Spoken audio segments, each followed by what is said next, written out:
Namaste, everyone.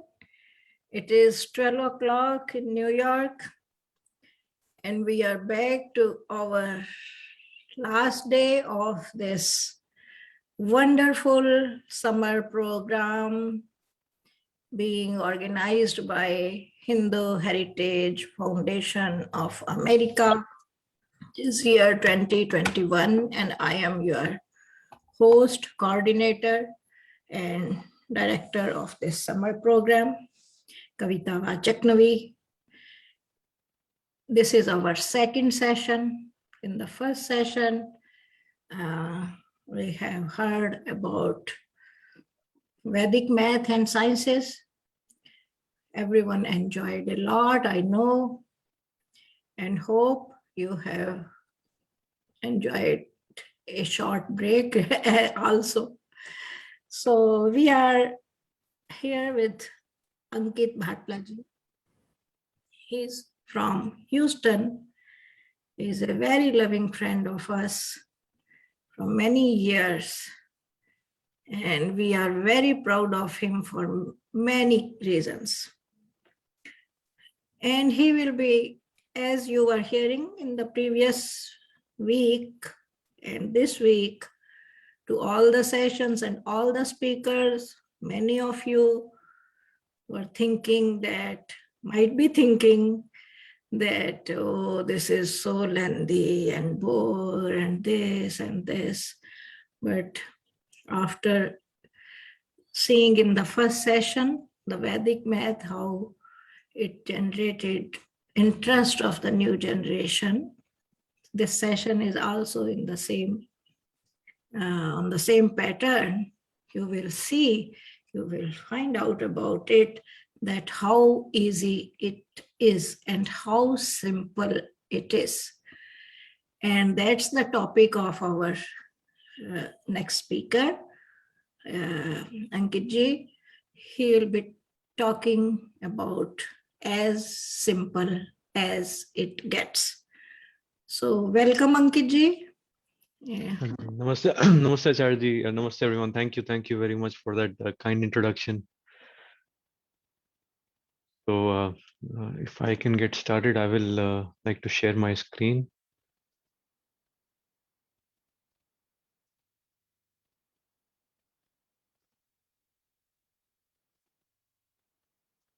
Okay, I hope everyone is able to see my screen. Yes, very much. Okay, thank you. So as Acharya ji just mentioned, the topic of my talk/presentation is as simple as it gets. Here I have this book, as simple as it gets, this book by Acharya HarishChandra ji. And this book has changed my perspective of life in the last couple of years. This has been a truly eye-opening experience for me.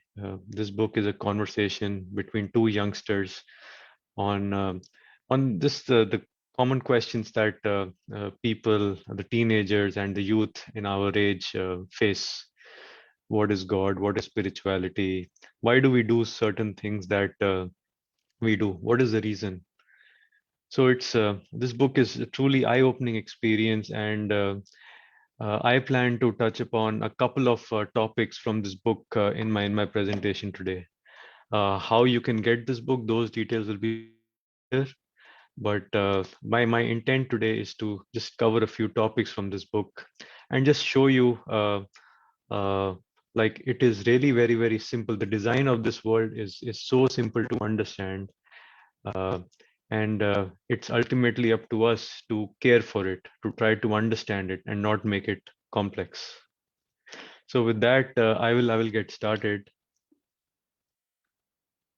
So yeah, before we begin, just a quick disclaimer. The contents of this presentation are just based on my learnings, my views. And if anyone feels offended, then please do not mind. That is not my intention. So quick bio about myself. I'm originally from Chandigarh in India. Then I was raised in Delhi. I did my undergrad at IIT Guwahati in civil engineering, came to the US for master's, finished that in 2011. Since then, I've been in Houston, Texas. I'm a project manager in this oil and gas industry and also a volunteer here at Samaj of Greater Houston since 2012. So like I mentioned before, the topic of my presentation is as simple as it gets, and I intend to work with you to scientific spirituality. We'll talk about what scientific spirituality is towards the end, but I intend to walk you through scientific spirituality and just answer some of the questions that some of you may be facing, and then those questions which often go unanswered. We try to find answers, but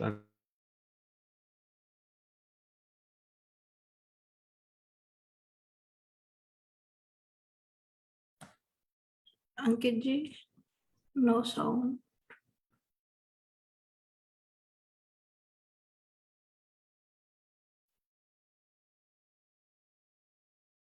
Can everyone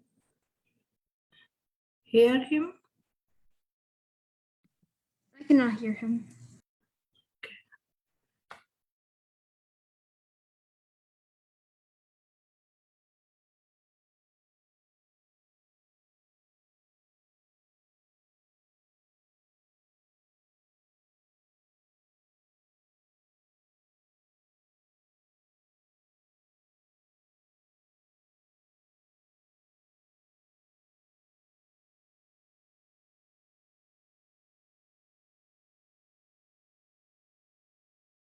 Give us few minutes because he got disconnected somehow. There seems some Wi-Fi problem. He will be joining soon. Give me a few minutes. Let me check with him.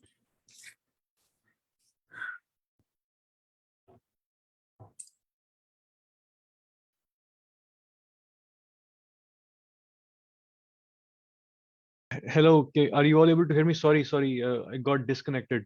Yes, you are back. Okay, I'm so sorry. Let me share my screen again. Okay, are you all able to see my screen? Yes. Okay, I think where I got dropped off, I was saying that this is going to be very interactive presentation, so I would appreciate if uh, some of you can participate in this. Otherwise, it will become very, very monotonous and it will not serve any purpose. So let's begin. I hope you all join me in this journey. Okay, so it's a question answer based session. So can someone tell me what this is, what this thing is on my screen here? Anyone? Sorry? It's a table. It's a table. Okay. All right. So who made this table? Or who makes a table? Carpenters. Carpenters. Okay. So this is a table and a carpenter makes a table. Okay. And who uses a table? Humans like us, or yeah, we use it. Okay. Okay. So a carpenter makes a table for us, rest of the humans. Is that right? Is that what I'm hearing? Yes. Okay. All right. What is this?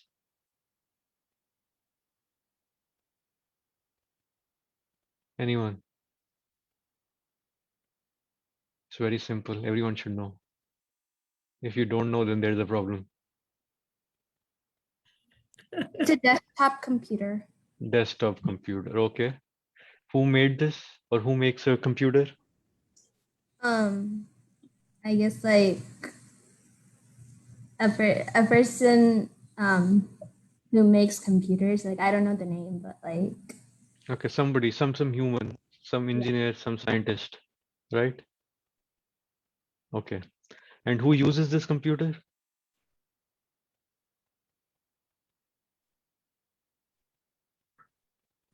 we use the computer. Humans. We, again, humans, we use the computer. Okay, okay. So we have seen two examples, right? Two similar but dissimilar examples, right?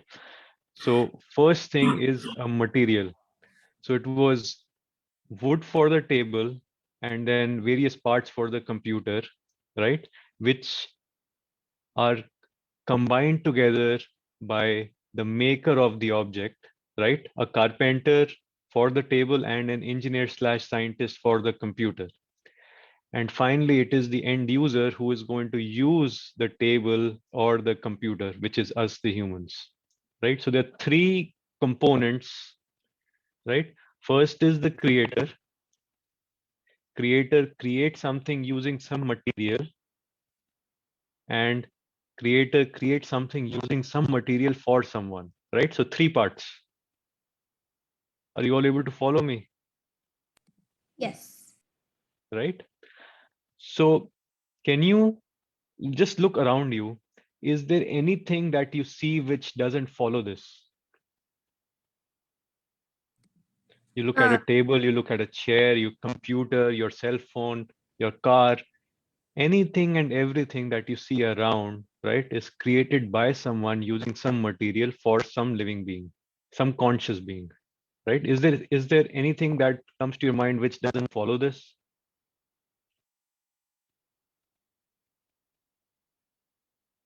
Just look around you.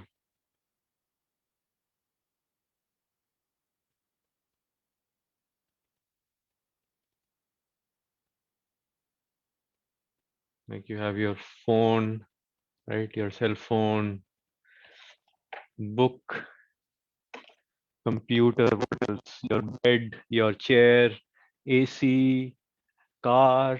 I mean, you can go on and on. Is there anything that doesn't follow this? Anyone? No. So this is the 3-in-1 principle. 3-in-1 principle says anything and everything that exists around us is created by someone for someone using matter slash material. Right? So you all looked around you, right? Did you come across anything which doesn't follow this? Anything and everything that exists around you, right? Did you come across anything, something which was not created by someone using matter for someone?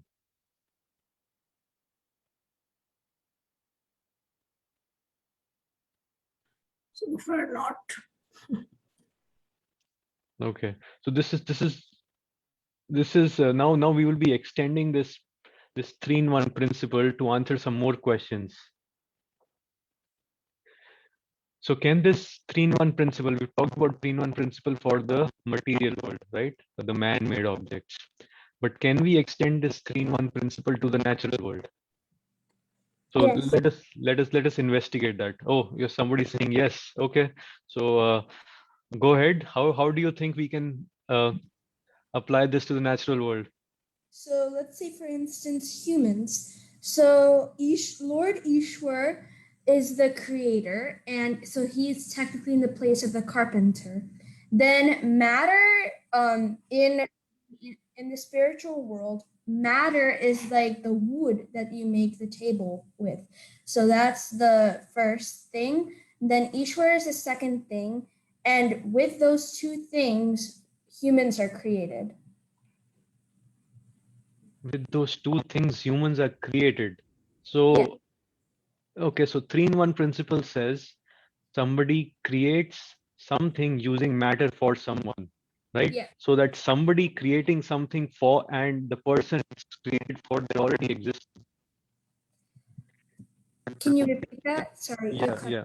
The 3-in-1 principle says somebody creates something like this phone using some material for someone, right? So this creator and user, they're already existing, Yes. right? But what you just mentioned, Ishwar creates the world, and then Ishwar creates us humans. Yes. So this world and creating the world and creating the humans, what is what is the third thing? Like, what are these created for? I think us humans were created for like living on the earth. So the end user technically would be the earth. because without anything living on the earth would just be a like rock. That's it. So I think earth might be the end user. Okay. So in the 3-in-1 principle, the creator and the user, they're conscious living beings. But now if the end user in the natural world is the conscious living being. So let's proceed further. I think you have some idea of what we are going to talk about, but let's just pause for a little bit and go further. Okay. So question number 1. So who made natural things? So in these 2 pictures that I have, right, I am showing you the various planets. Then you see the sun. Then you see on the picture on the right, you see a big lake with mountains, trees, and all. So who made these natural things? What do you think? Big Bang? It just happened?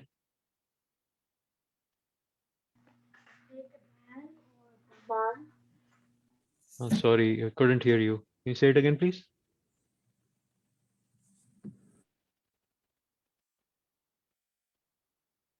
Hello? I think they were trying to say God. Okay, God. So this chief architect slash chief scientist in the second question. So you're saying God. So there you mean to say there is a specific entity, some entity, right? An entity who has created all of this. This is not by some fluke that all this beautiful world has been created, right, for us to live on. Is that what I'm hearing? No, we're just talking rationally, just logically, right? So what do you think? I think, yeah, I think God is the being, the chief architect and the chief scientist that made natural things. Okay, okay. Um,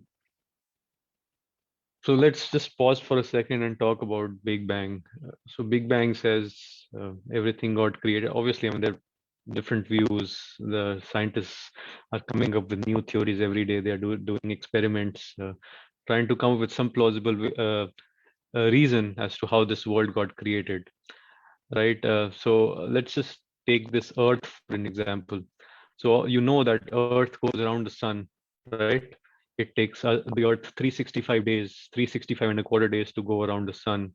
And the Earth is at a fixed distance away from the sun. If it was a little bit closer or a little bit further away from the sun, then the life that exists on the Earth, on this planet Earth, would not have been possible. Do you all agree? Or any thoughts on this?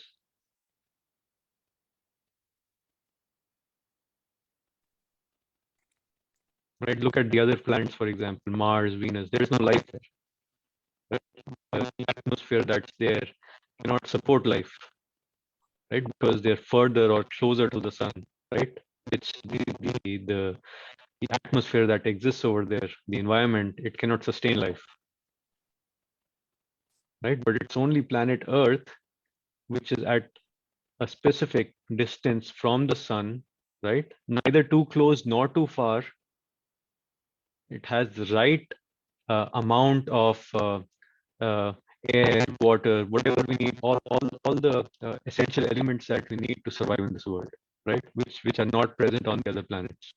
And obviously, scientists are doing their experiments, but this is what we understand so far, right? So, would this have been possible if this was some fluke?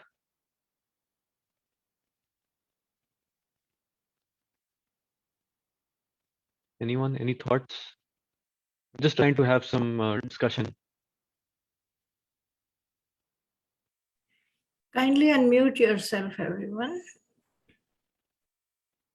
It's an interactive session, so please participate. I don't think this could have happened by fluke because nothing is a coincidence. Everything has a rational explanation for it or has like a spiritual explanation for it. Okay, that's one way of thinking. Anyone else? I don't think Anyone else?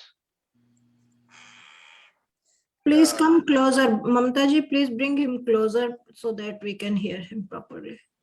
I don't think it could start with a fluke also, because if it started with a fluke, that means it wouldn't go, everything wouldn't come like this way. Okay. So far people are saying it's not fluke. I mean, it's not possible that it just happened. There is a reason behind this, right? Somebody has designed the world so delicately, right? Especially this planet Earth, so that it can sustain life, right? It didn't happen just by fluke. Is that the consensus, or if anyone has any else, I mean, some other thoughts, please feel free to share.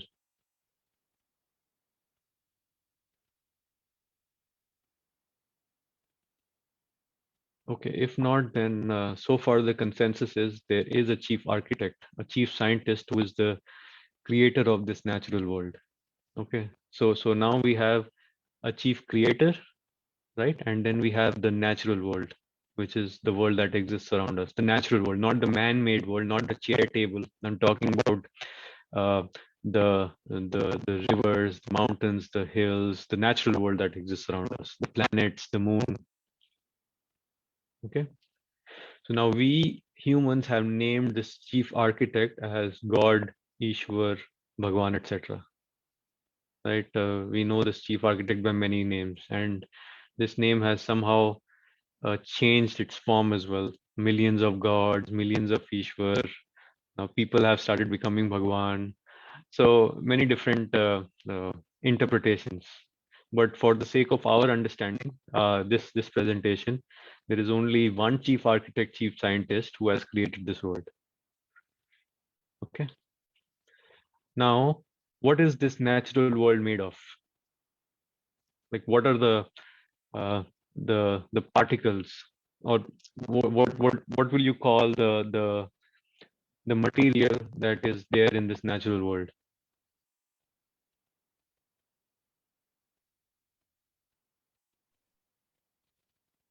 I think it is matter. Okay, matter. Okay. So in matter, can we get a little bit more specific? Like when we talk about matter, what exactly are we talking about?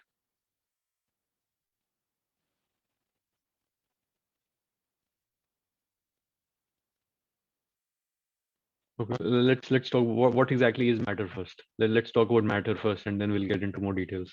What is matter?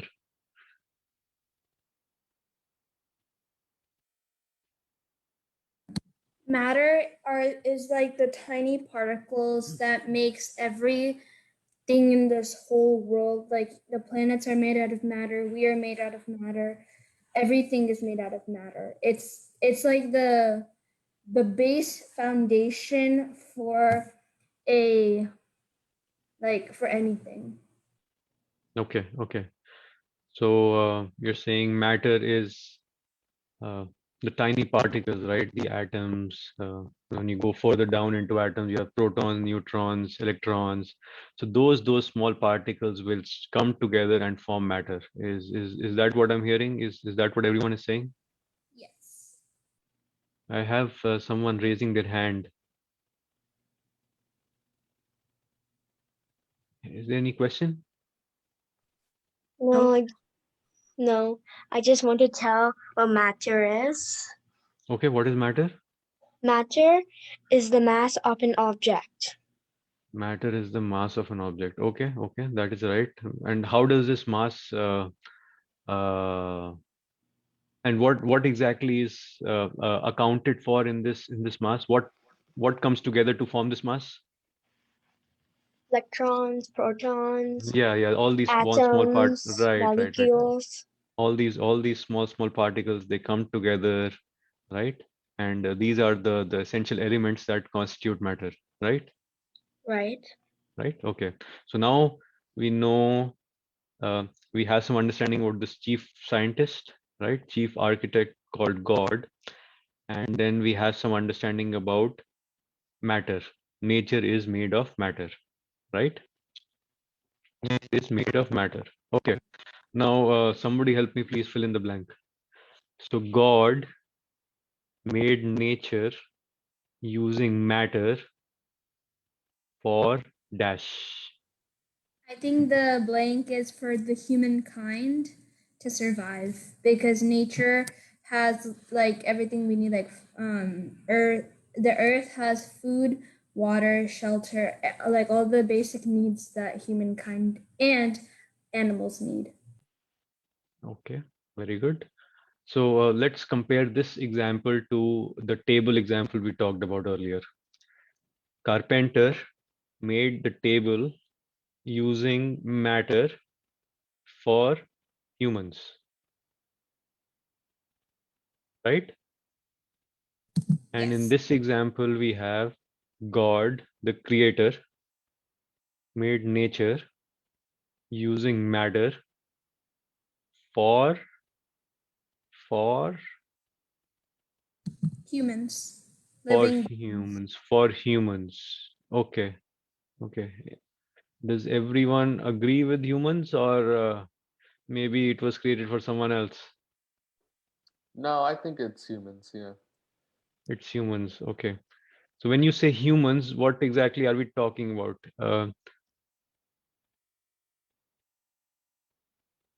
Humans like people like us, right? Living beings, Yes.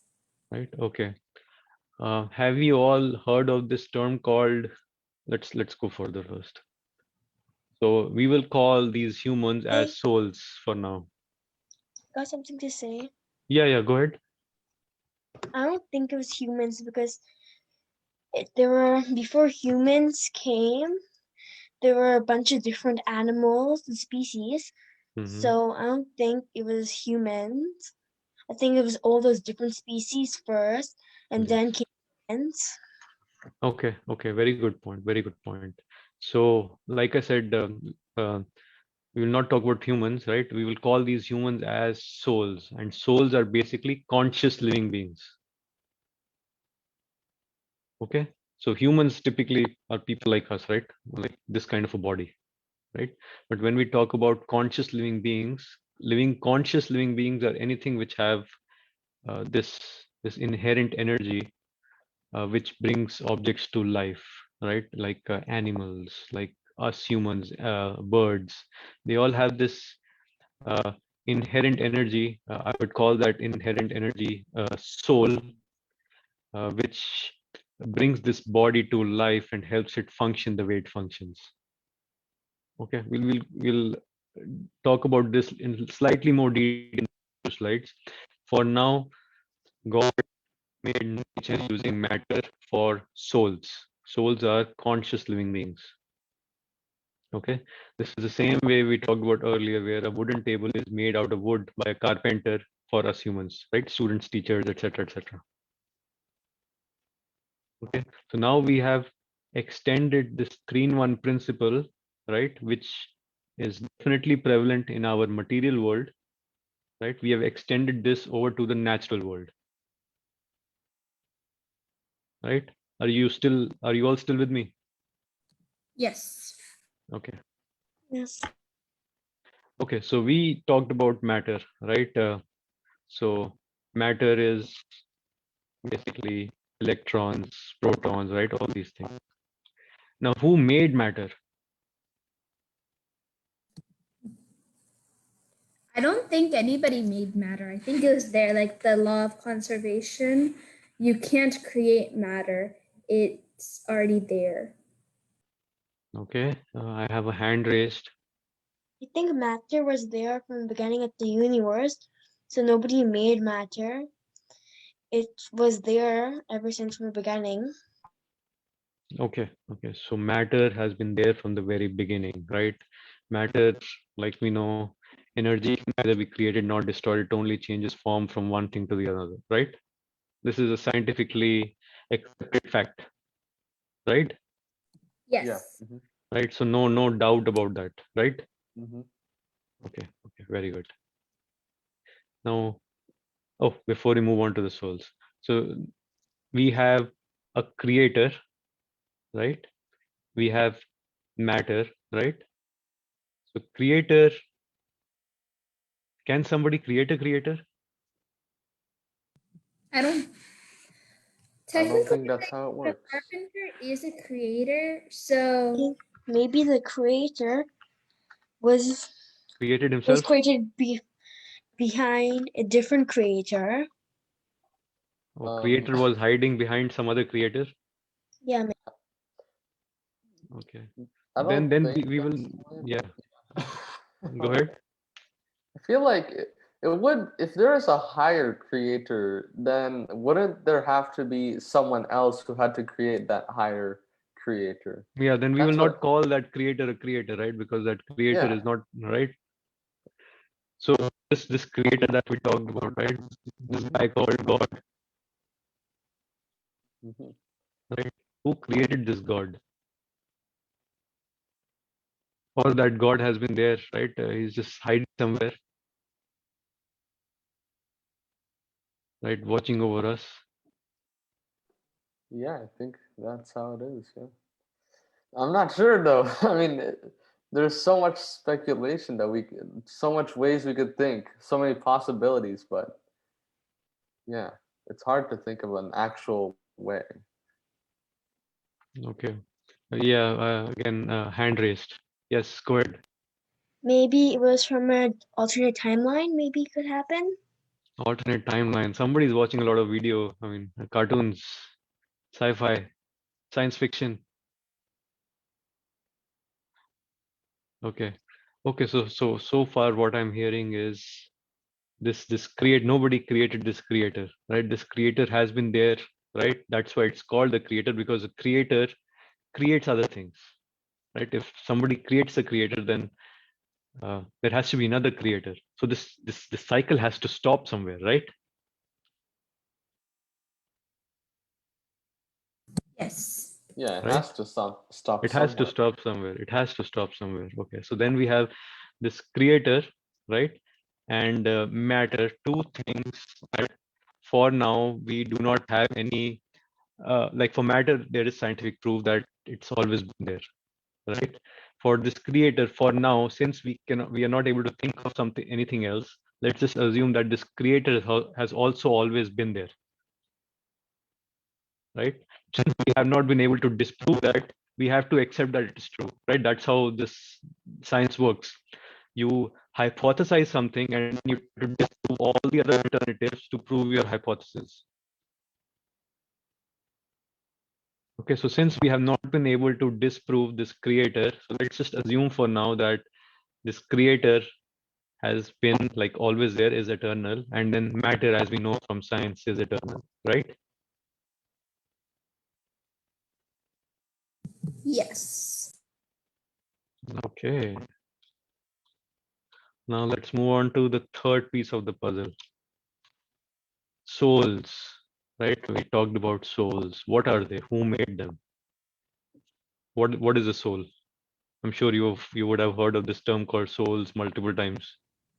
I think the soul is like the like Dr. HarishChandra ji, he did say that Ishwar is in everybody. So I think the soul is technically part of Ishwar. So I think the soul might be God itself. And who made them? Obviously, because if it's part of God, then God made it. Okay, say it again. You said a lot of things. Go slow this time so that we are all able to follow. Okay, sorry.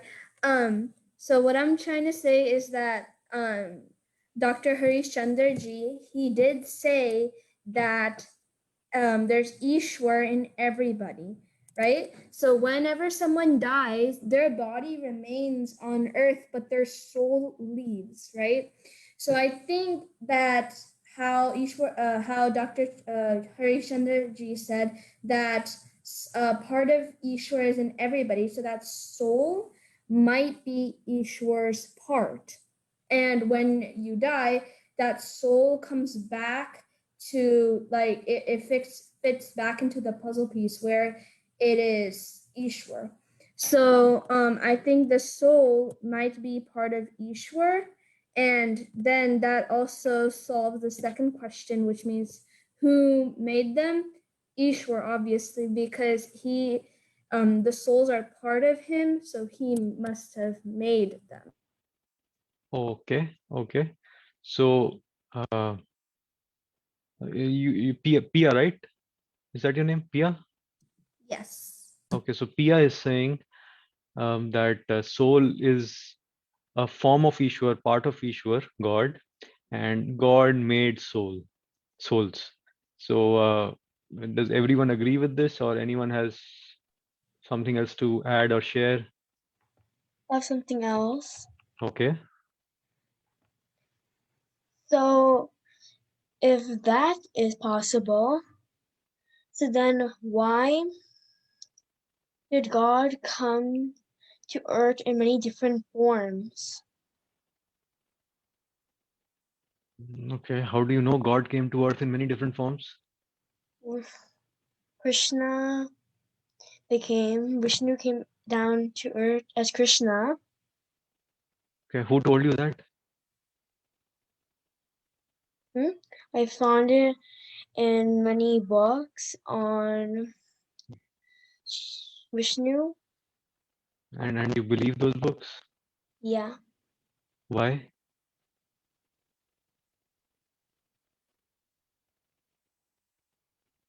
because it tells the history. And how do you know that history is true? If I write something today and then sell it in the market, and then even if it's not true, but if you read it, then you. It comes from the ancient books and is translated. No, what I'm saying is, how do you know that the contents of those books are true? If anyone There, gives you some book, yeah, go ahead. yeah, there is not really much of a way you could tell if that things really happened or not. It's just a writing. It's just something that a person wrote. It could be true or not true. You'd never know unless you Yeah, saw but unless you saw the situation they're writing about firsthand. correct. So you cannot take uh, anything like at face value, right? You have to Yeah. question and reason for yourself if that thing makes sense, Mm-hmm. right? Yeah. So let's talk about what we're saying. Vishnu came to earth as Krishna, Mm-hmm. right? Do we have any like some scientific, not scientific, I mean some proof? Hmm. Like No. for Mahabharat we have some proof, right? Yeah. Mahabharat was written. It's a history. It's a historic literature, right? And then there's ample of evidence. Like I think there's some astronomical some evidence and some other evidences. Acharya would be able to talk more on that. But we know Mahabharat is happened, right? And what is there in Mahabharat is true. And Mahabharat has this person called Krishna, Yeah. right? But is this Krishna a human being like us, or is that person a god? Krishna in That Mahabharata is described as a god. Okay, is described as a god, but why? How do you know? yeah. I haven't read it exactly, but my parents did tell me that Krishna helped, like in the Bhagavad Gita, Arjuna was told by Krishna like the moral values and all that stuff. I don't know if it's true. I'm just saying that that's what has been recorded. That's what has been said. Okay. So somebody, Hmm. I'm saying that everyone is in Mahabharat is a human being like us, right? But somehow in literature, somebody has inserted this that Krishna is a god, and Krishna Yeah. can do very mighty things. He can lift up a mountain. Uh, he has what do you call that chakra on his finger, right? He can cut people's head off and do many crazy things, right? Yep. Right. So What I'm trying to say is you guys at this age, we have to reason this out for ourselves. Is that really possible? Not really. Then if it's not possible, then why do we just believe it? Hmm. That Is is a anyone good question. forcing us to believe it? It's just some recorded history, so they just believe in it or not. So what I'm going to do is I'm going to write a book and call that I am God. And somebody 500 years later, if somebody finds that book and then reads it, say that Ankit Bhatla is a god. I read this book, and in that book it said that Ankit Bhatla is a god, so he's my god. You make a very fair argument. Seriously. What? You Yeah. you make a very This fair is making me think a lot. Yes. Okay. So what I'm trying Yeah, to but I say is, feel yeah, go ahead. yeah, but I feel like the reason we kind of like started believing the story is mainly because that's like the written evidence. That's like I think the only written evidence we have of the Mahabharata. I'm not really sure. There could have been other evidence, but this is one of the like the mainstream evidence we have. Okay, okay. That's why. So there is, okay, let's talk about evidence. You guys all watch these crime shows or some crime No. shows? Okay, no, okay. But you must have heard that people tamper with the evidences, right? They Yeah, change yeah. things. We've seen those cases. Yes. So that is exactly what is going on in this world today. Anything and everything you do a Google search on, right? There's so many things. Whatever you want to believe in today's world, you will find it on Google, right? If you want to believe that God exists, you will find like millions of search results. If you do a search on God does not exist, you'll find millions of search results. What do you believe? Ultimately, it comes down to you. You have all these things floating around, all this information, but how do you filter through this information to figure out the facts?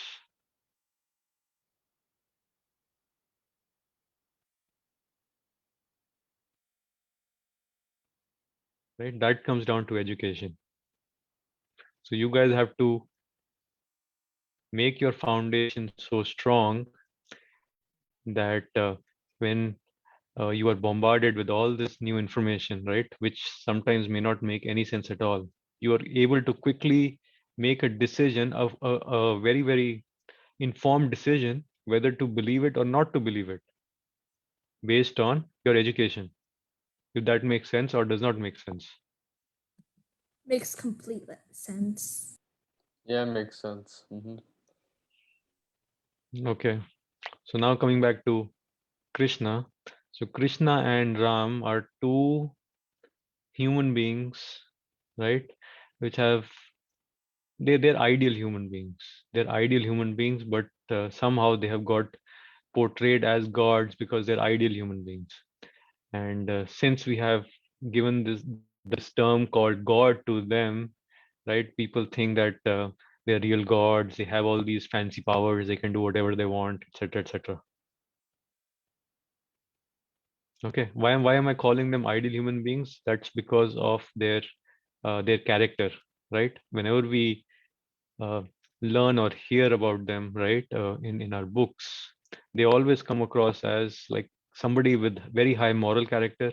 They like uh, they did nothing wrong, right? But then there are some books which say that they did plenty of things wrong.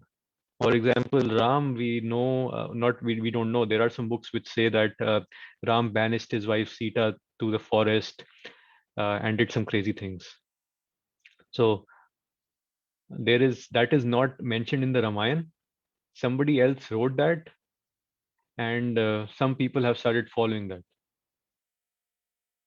Just like I said, I will write a book. I'll call myself a god, and someone 500 years later will treat me as a god and worship me.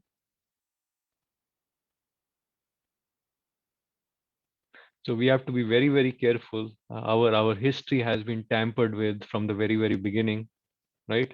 What we believe, what we don't believe.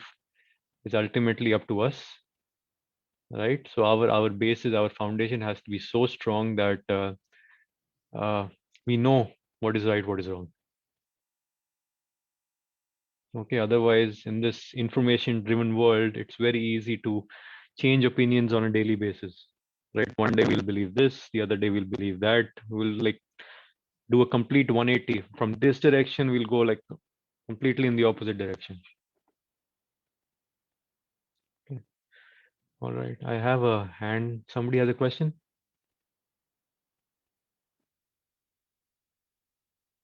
Anaga, Anagha, Anga, any question?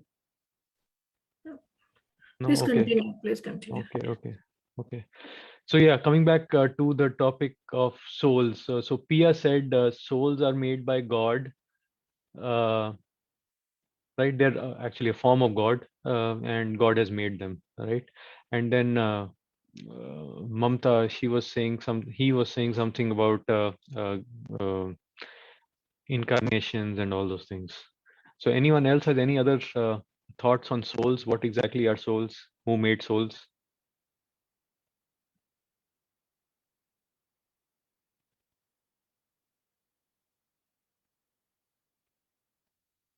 Okay, no, then Pia, just hold on to your thought for a second.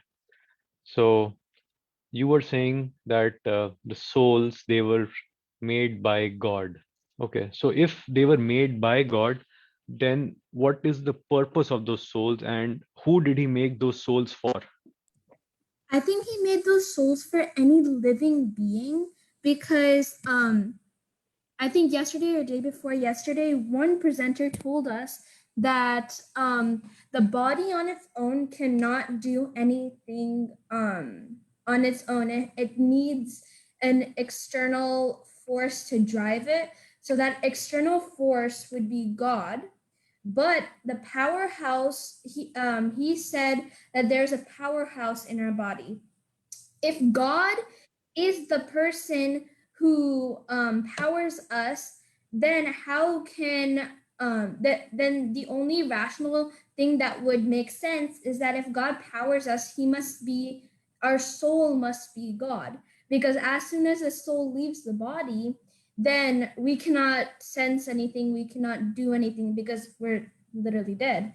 So that's why I feel like that claim makes sense, because without a soul, then we cannot do anything, because that internal powerhouse that we have cannot work without that external force of God. Okay, 1 second. I'm trying to.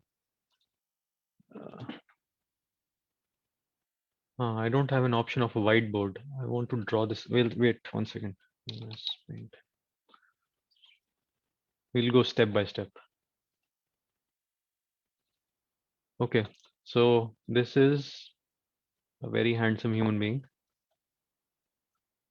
Okay, 2 arms and 2 legs with a smiley face and a nose. Okay, then we have God, right? So Pia, where is soul? Where do I put the soul in this picture? The soul, the soul is inside of the mind, and the mind is inside of the brain. So the soul would go like where the head is. Okay. Big brain. Okay. This is what you're saying? Yes, that's why sometimes in I've seen in Jain art, I've seen in other art that the like gods are usually shown with like this I don't know how to say it, but it's like this moon structure over their head.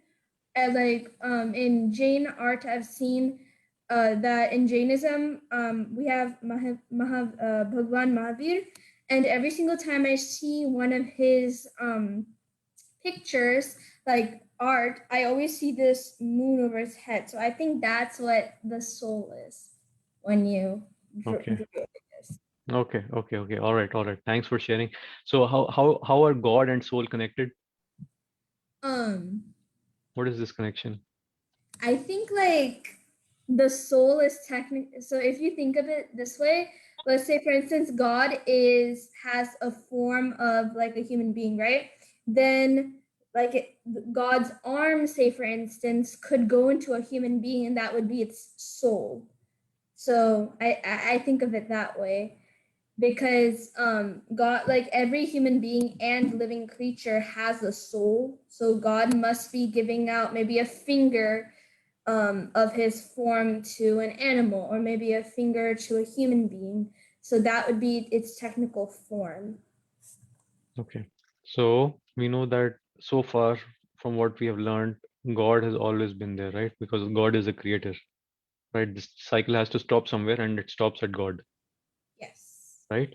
Now you are saying this soul, this person, this entity called soul is uh is a form, is actually created by God, right? That's what you're saying.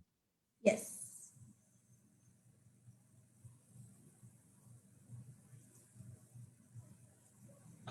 One second.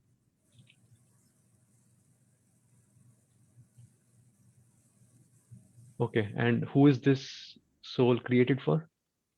The soul is created for any living being, or yeah, like any living being such as an animal, human, like that. Okay, created by for a living being. Okay, how does a living being become living? With its consciousness, like the consciousness that a human being or an animal has, that's what makes it living, and that soul is that consciousness. Okay, okay. So soul is that consciousness.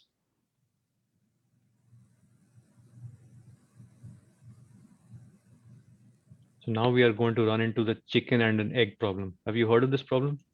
No. Chicken and an egg. What came first, chicken or the egg?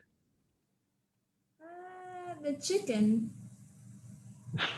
Wait, no. Oh, that's the We're going into problem. these loop problems. No.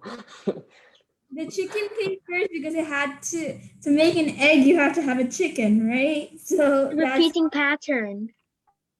What? It's a repeating pattern.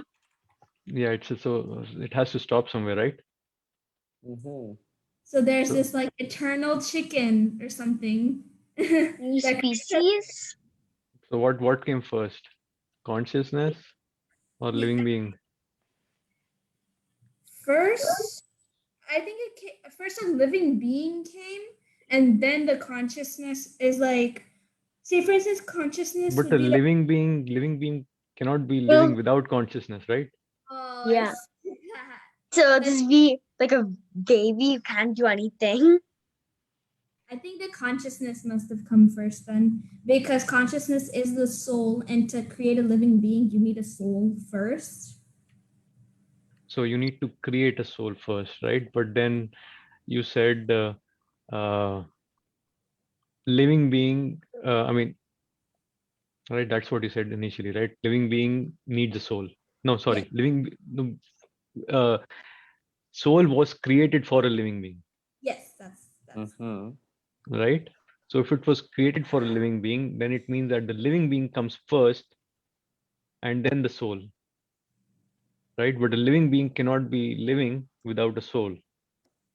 yes. So I think that like the first one would be like God, and then because God made the soul, then like at the same time when it made souls and like the idea of a soul came, then he also created living beings. So as the souls got distributed, they each went to like the first four living beings, or like the first living being. Okay, okay. Let me say something. What if I say that consciousness here, the souls, right? They are Mhm. eternal. Yes, that makes sense. That makes much more sense. Mm-hmm. Will that help solve the problem? What Yeah. came first? What came second? Yes, that will definitely solve the Mhm. problem, at least a little bit. Okay. So let me say eternal. Yes, yes, I have a hand raised. Please go ahead. Yeah, so when we say soul is created, the question will be asked from what? Yes. Yes, that's absolutely right. So we started off initially our discussion saying God, soul is basically a part of God created by God for living beings, Yeah, right? in that case, if assumption is it is part of God, then if so many souls are created, then won't the God will be destroyed? God will be destroyed because you're stealing, like basically, soul is some part of God, right? If there are 100 parts of God, then right, each soul is taking away some part. Is that what you're trying to say? Correct. So basically, it will not become a single entity. It will split into multiple. Yes, yes, yes. So you see, there's so much confusion on this topic of souls, right? Mm-hmm. Right? So Yes. there's soul is a part of God. It means that if there's so many souls, then if souls are really a part of God, then ultimately God will cease to exist if so many souls are created, right? Because you're taking away some part of God to create a soul, right? Yeah. Then the other issue we saw the chicken or egg problem, right? What came first? If soul is created, right, and it's created for living being, but living being cannot exist without a soul, then there's that problem, right? Yes. But somehow, but let's just for now, for the sake of argument, if we say that the souls are eternal, right, they have always existed, I feel right? like souls would be a little bit like matter. It's always existed or something like that. Yeah, so let's just go along that uh, train of thought for a little bit.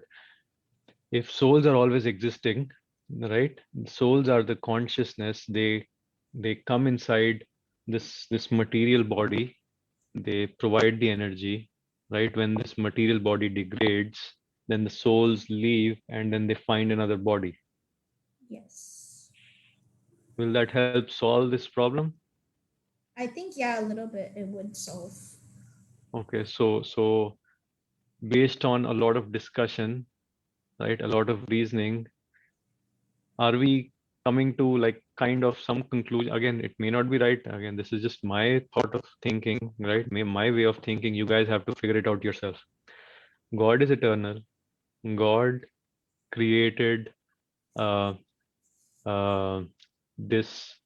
Sorry, God created the natural world using matter for the souls, right? God is eternal, souls are eternal, right? And then this natural world is created using matter, which is again eternal. Yes.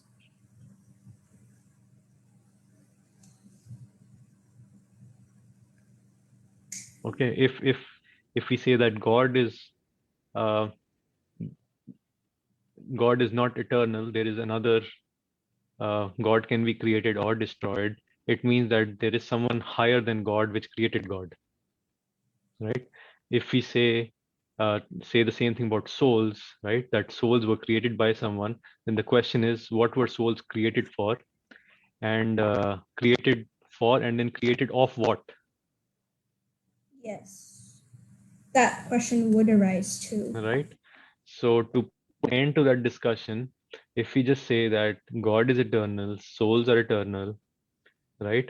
And then God and souls, they come together. Well, God created this natural world using matter for the souls, right? That will help solve this whole puzzle that we're talking about. Yes. It's not an easy puzzle to solve, Of right? course. Yes. Okay, so let's go back to our presentation.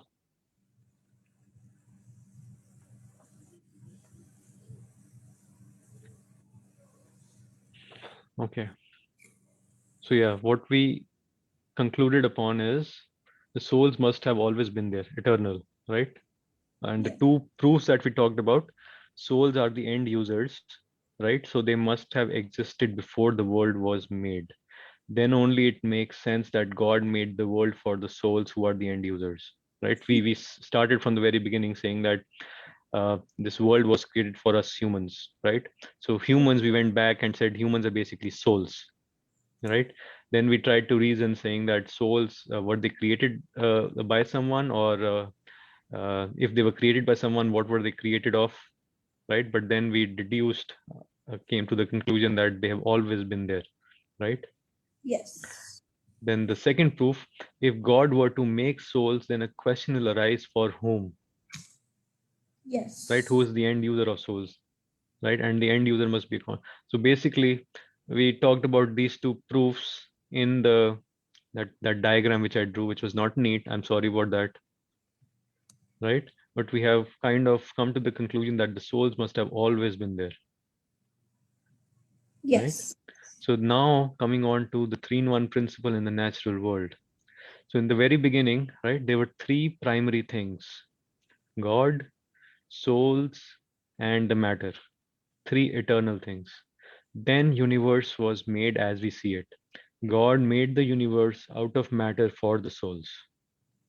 Yes. That means the three primary things are eternal: God, soul, and matter. They don't have a beginning, they don't have an end. So the 3-in-1 principle, which we know is very much true for the material world, is also applicable for the natural world as well, Yes. right?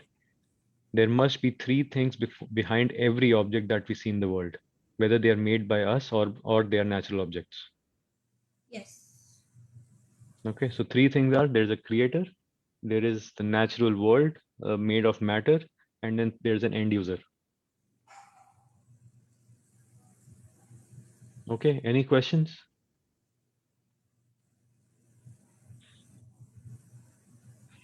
Okay, now coming on to the discussions about what is going on in today's world, right? So in today's world, we are learning about science at school, but then when we come back home, we are talking about millions of gods, Vishnu, Krishna, Bhagwanji, right? And then we don't know what to believe. In the school, we're talking about this scientific reality, right? Where we try to get down to the bottom of everything, right? Try to figure out what is true based on material evidence, right? But then we come back home, we have all this ancient history written by someone, may not be true or may be true, but then we somehow just end up believing that without any proof, right? So one part of the day we are talking about material proof, on the other half of the day we are just believing in something random, right? Which sometimes may make sense, which may not make sense, right? So this is our present day dilemma, right? Is that something that you guys are also going through? Yes. Because at home, we usually talk about the things that are like unreal, like God's mythology, but at school, it's all about what has been proven or what will be proven soon enough. Yep, yep. Yeah, so the dilemmas that we are facing, right? Why is the world so confusing? We learn about science in the school, right? But what is the purpose? But if ultimately we have to go back to religion to lead our lives, right? Yes. Who created these religions? Why were they created? What do we do? Where do we go? Yes. Right? So now let's talk about scientific spirituality. What exactly is scientific spirituality? So scientific spirituality is basically combining science. Science has gone all the way till matter, right? We now know matter is eternal. It just changes form from one form to the other, right? Yes. What science has not uh, completely bought on is this concept of consciousness, right? This invisible consciousness which is basically the powerhouse, eternal consciousness, which is powerhouse, which powers our body, right? This consciousness which moves from one body to another, right? This is something that science has not bought on yet, because this is something non-material, right? It is not made of matter, so science has not been able to prove it. There are a Yeah. lot of scientists working towards this, but they have not been able to prove it. So scientific spirituality basically says if you combine this consciousness with science, with matter, then you can solve all this puzzle in the world, right? This Yes. puzzle, by this puzzle I mean, who are we? What is our purpose? You can answer all these questions, right? So this is what is called scientific spirituality, right? You add this concept of consciousness to science, right, which will help us answer all these questions. This is also called unified theory of matter and consciousness, and this is also our original Satya Sanatan Vedic Dharma. Okay, have you heard of this term, Satya Sanatan Vedic Dharma? Yes. Okay, what is it? It is our um it is our Hindu dharma that that like the base foundation would be dharma and karma and other things that we now classify as Hindu religion. Okay, okay. Now Hindu religion. Now we have added this term called religion. Let's go further. So now let's talk about religion. What is religion? We have Religion another 10 minutes to go. Yeah. What is religion? religion are like the beliefs of a certain type of people or group and like the culture that they have. Okay, okay. So religion are beliefs, and do those beliefs have some basis?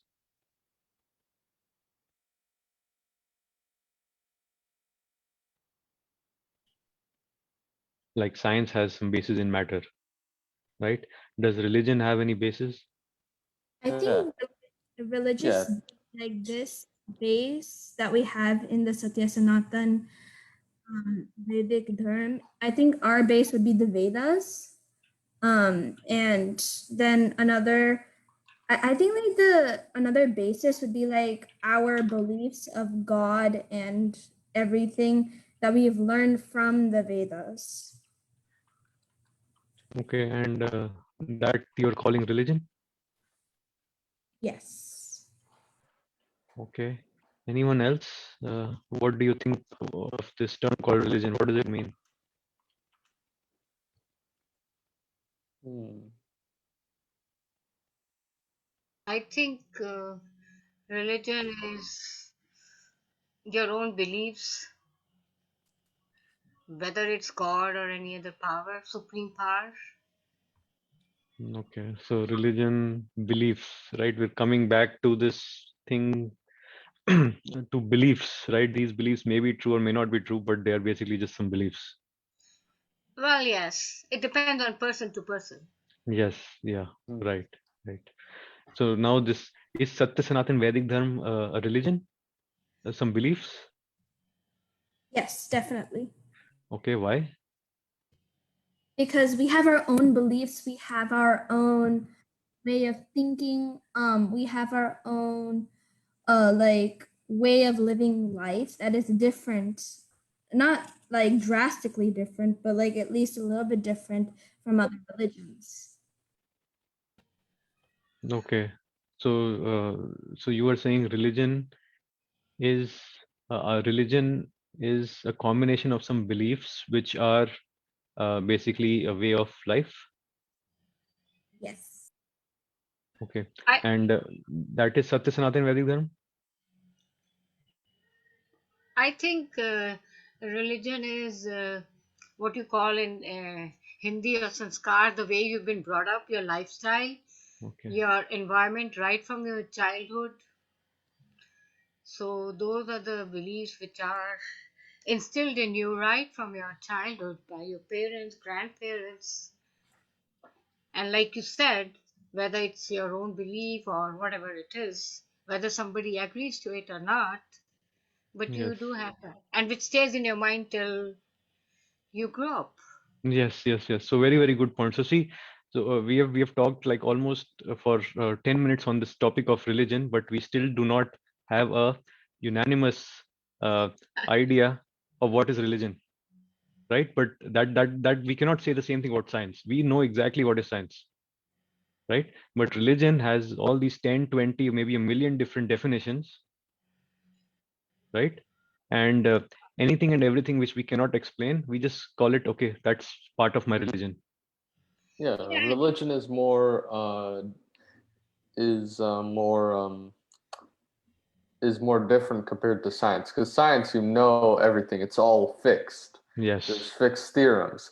But when it yes, comes to religion, it all depends on a person's individuality and what they think.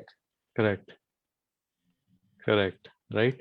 So And moreover, science has factual, I mean, it's based on facts and everything. yes, yes, yes, that is what I was going to get to. So science is based on actual evidence, where religion is just, I don't want to use those terms which I was going to use, so I won't use them.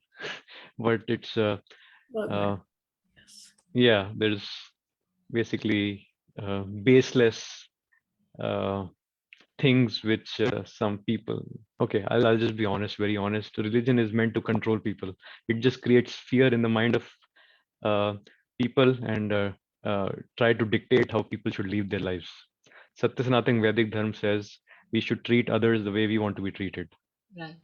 right? But now religion says you should do this, you should do that without any basis. It just creates fear, says if you don't do this, then this God is going to come and not let you sleep, or this you'll be bothered this Do you time, that think time. Yes, go ahead. do you think it's without basis? I'm sure our all Upanishads and all those epics did have some foundation or basis or something that we are still following, Yeah, even the yeah. younger generation. Yes, yes. So I mean, I'm an engineer. I'm a scientist. Well, not a scientist, but I'm an engineer. So Oh, I want to follow things which has some basis, oh, right? So now all these religions, right, which so far I've talked about any religion, right? I feel they have been created to control people, to create all these uh, different conflicts in the world. Just imagine a world where if we did not have any religion, how that world would look like.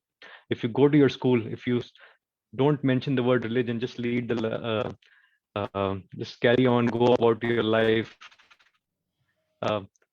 like friends, right? When we are young, we never talk about religion with our friends, right? We just go play and then come back. We go to but school, we learn, and we come back. No, once but I'll finish. I don't have much time. I want to wrap up. Uh, so if we were the same way in our grown-up life as well, where there was no concept of religion, right? We go to our work, we do our work, like we work in our team, we do our work, and then we come back. We don't mention this, don't create any boundaries called religion, then just imagine how this world would be. So those are just my 2 cents. That's why in the very beginning I had this disclaimer that these are just my personal opinions. I don't want to offend someone, but just wanted to, since this is my 1 hour 15 minutes, I just wanted to put forward my thoughts. Rest is for you all, like how you want to lead your life, what do you want to believe in, what you don't want to believe in, right? I just wanted to uh, explain this term called scientific spirituality, because this is something that I have been exposed to in the last few years, and it has shaped my life since then. So with that, it's 12:15 here in Houston, 1:15 here in New York Eastern. So I will stop here. If anyone has any comments, please go ahead. My time is up.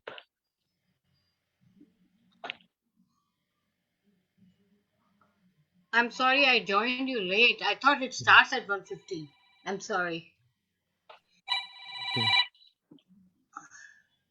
Anji, Acharya ji, anyone has any final questions or something? Otherwise, I think we are done. Sir, Yes. Sir, as you said that religion is baseless, I totally disagree with this thought. Yeah. I think I think you should consult Dr. Harish ji, and he Yes. will tell everything that in the Yes. Satya Sanatan Vedic Dharma, everything Mm. has a basis which I, I think as an youngster, Yeah. we may not know, Yeah. but it is very scientific. No, And but is Satya Sanatan Vedic Dharma a religion? That's the question. Is yes, that a it religion? is. Okay. Okay. Yes, Okay. There's All a right. big All right. difference. There is a All big right. Oh, difference, all right. Abhishek. Religion and dharma. They both are Satya completely Sanatan Vedic different. Dharma is a dharma, and Yes. under it is a dharma. Satya Sanatan Vedic is a dharma, and the religion is like the Jainism, like the Buddhism. They all are religion. Thank you. Yeah. You answered that's the whole point I was saying. Is Satya Sanatan Vedic Dharma is not a religion, True. right? It's dharma, right? It's Yes.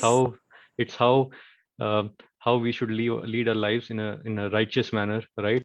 We should treat others the way we want to be treated. That's a dharma, right? That's a manav dharma.